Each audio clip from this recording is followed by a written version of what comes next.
You're listening to Snippets from the Summit with your host, Scott McKay. All right, how's it going, gentlemen? This is your main man, Scott McKay, coming at you again with another Snippet from the Summit as part of the Mountaintop podcast from X and Y Communications. Let's have a little fun today. The premise of this podcast is I will grant you every advantage over me when it comes to attracting women and getting them to like you, getting them to go out with you, etc., except one. I want to reserve one advantage for myself, and I'll give you all the other ones, okay? Now, to start off here, I want to tell you where I bogarted the premise for this podcast from.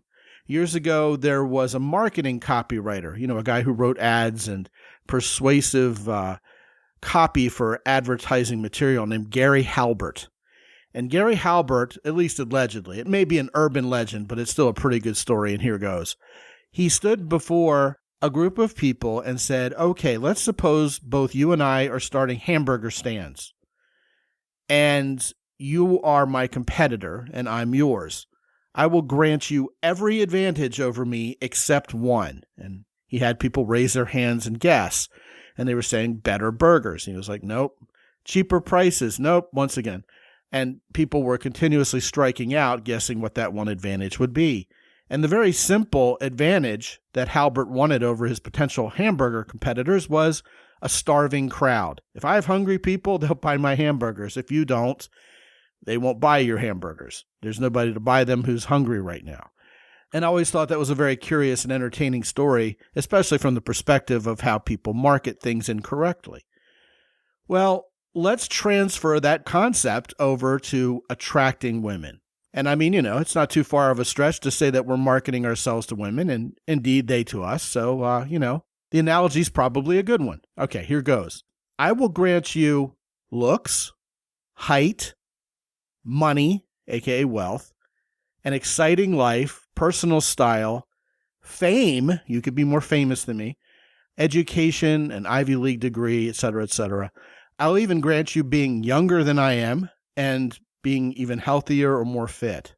I will grant you not just a few of those advantages, but indeed all of those advantages over me, and reserve one for myself. So what is it?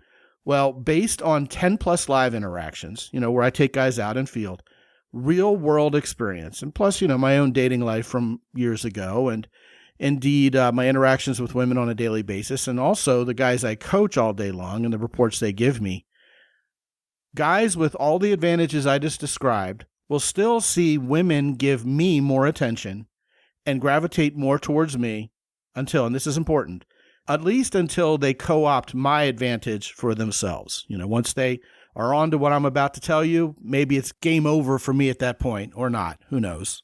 But they'll at least be on an even playing field with me and, any other guy who also has figured out this advantage I'm about to tell you once they co-opt it for themselves. Okay, let's also cover a couple of the basics here that are necessary to talk about before we continue. First of all, for the purposes of this particular object lesson, let's assume everybody in this scenario is indeed eligible and single. Nobody would be cheating on anybody. Nobody has a girlfriend or married, etc., etc. Second of all, let's assume we're all local to each other, perhaps even in the same venue. It's not like one person lives next door and the other person lives, an hour away or even in another city or another state. Everybody is in the same place. So we all have that going for us in this scenario.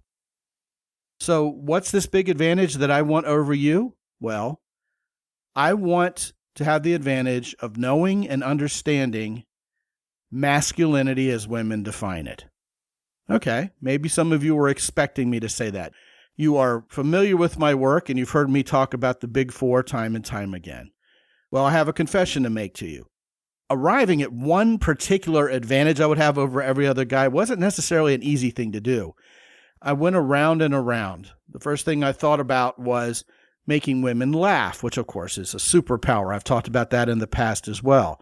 Then, I was talking to someone else casually about this, and they had a few counterpoints. Well, hey, McKay, isn't your entire female persuasion program about making women like you? I mean, that would be a heck of an advantage, wouldn't it? And that led to us talking about charm and charisma.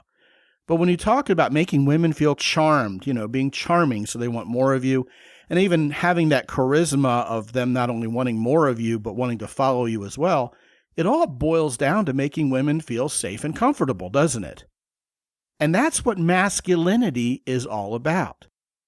Women, when they feel safe and comfortable in your presence because you put them at ease, because you've respected them, because you have a plan, because somehow everything is better, not worse, when you're around, and they feel more safe than uneasy when they're in your presence, what it does is it activates and ignites their femininity to be attracted to you, to get horny for you. So yes, this is so powerful that I will claim it as my sole advantage over any other guy with any other advantage he may bring to the table, and I will guarantee you that I will almost always get the girl and the other guy won't.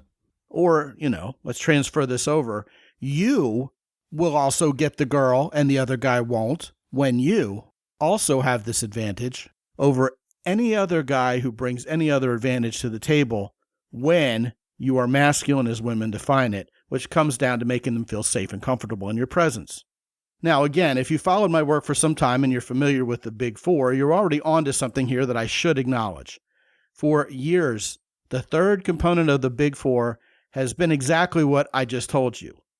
But, after all these years, it's time for me to come clean and tell you that the third component of the Big Four, making women feel safe and comfortable, is actually synonymous with the second, isn't it? Which is masculinity as women define it.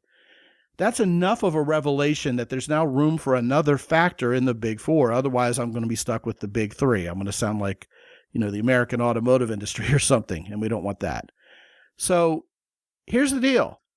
I've actually figured out what the replacement for that third component of the Big Four should be, and I will tell you what it is next week. And you know what? As far as advantages go, it's right up there with the one I revealed for you today. So why not give yourself a second huge advantage over all those other guys, right? And this, along with masculinity as women define it, of course, will take its rightful place along with the other two pillars of the Big Four, which are confidence and character. And I will reveal for you next week what that is. This is a big factor I should definitely add to the Big Four, so it's major. Until then, if you want to talk about this or anything else, Scott@mountaintoppodcast.com. Be good out there.